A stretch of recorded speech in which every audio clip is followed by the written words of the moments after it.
Shalom, all praises to Yahweh Bashem Yahushai, and double honors to the apostles and the elders of Great Millstone. Shalom to the elect. Bashem Rakako Dash. My name is Chicago from Plain Tables Camp, and this is a recap and some additional information. Isaiah 32:9 is referring to Babylon, the whore, the citizen of scarlet colored beast. Let's play some of the video.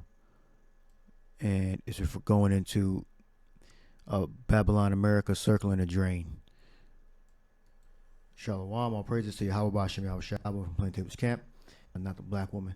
They also linked to the video. Isaiah 32:9 refers to Babylon, not the black woman. That also links up with Micah, the 7th chapter.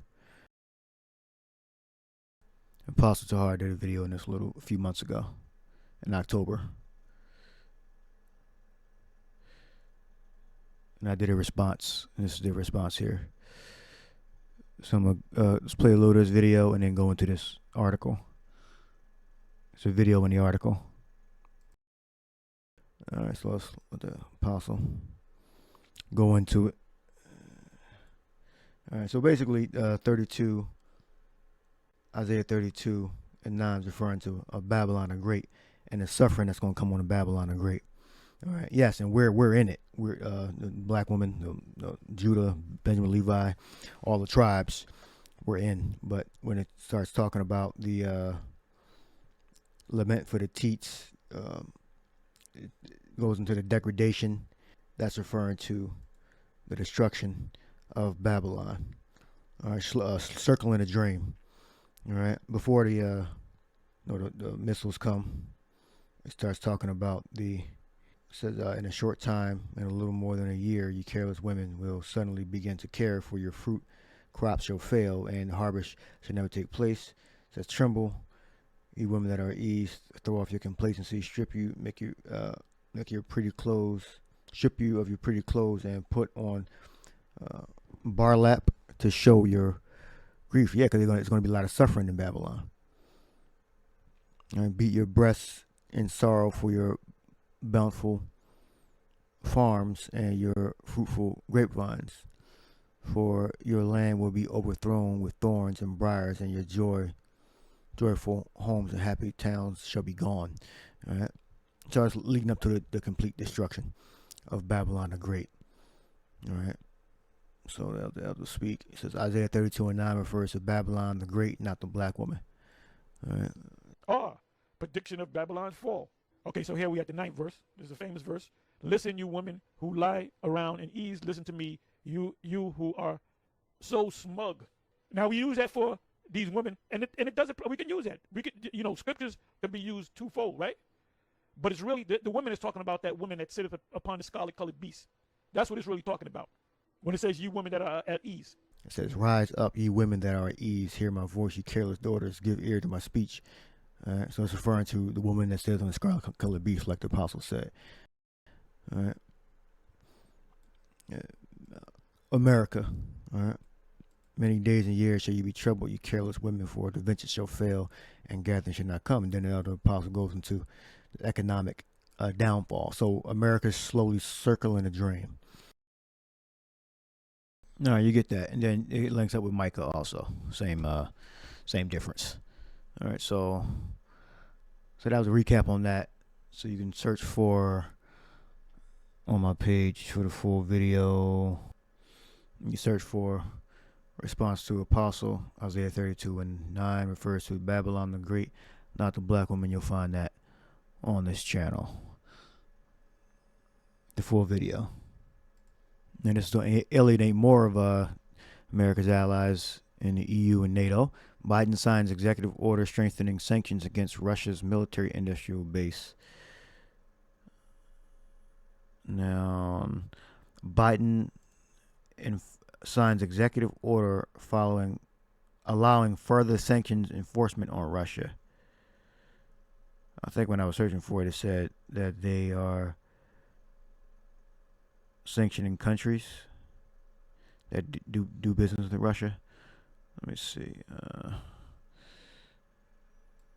So if they continue to alienate their European allies, eventually what's going to happen, well, they are, and eventually what's going to happen is that those nations that have nuclear power are going to shoot their nuclear fire on Babylon, America.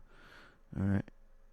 Now, I'll let this video play. It says, Joe Biden Friday signed executive order allowing the U.S. to impose another level of sanctions enforcement on Russia that will go after financial institutions that have indirectly allowed Russia to keep building its war arsenal. That's everything, because they can say anything is building a war arsenal. All right, and then America decides what's building a war arsenal or not. So basically, America has a monopoly on the banks. All right, but they're operating in a system like BRICS that's outside of their jurisdiction.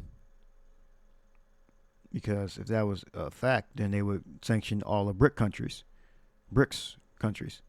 Because according to America, anything can be used to keep building the war arsenal. They don't know what the hell is building the war arsenal, or they can speculate and have their think tanks and everything. Well, this is going to war. That's just stupid. Let me just play this video.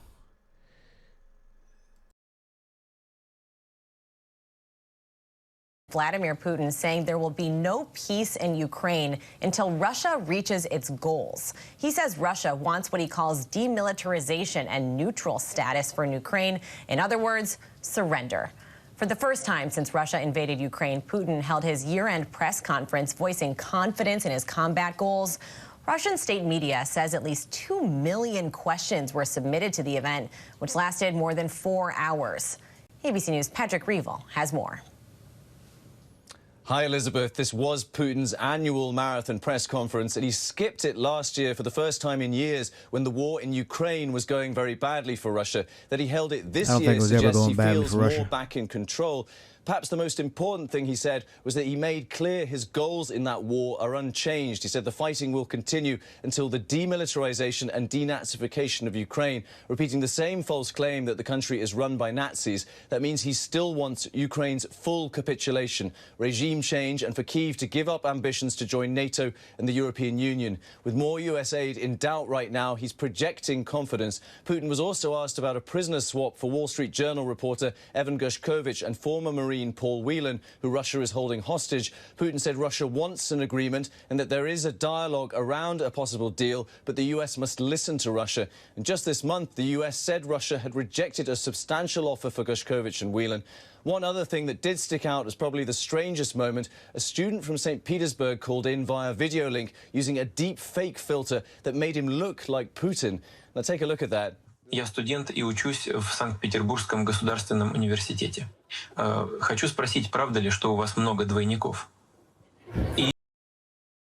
Yeah, you see that? They can do that to anybody. So they can put our elders, apostles, our face on through their software and make us look like we took responsibility for some type of crime. All right.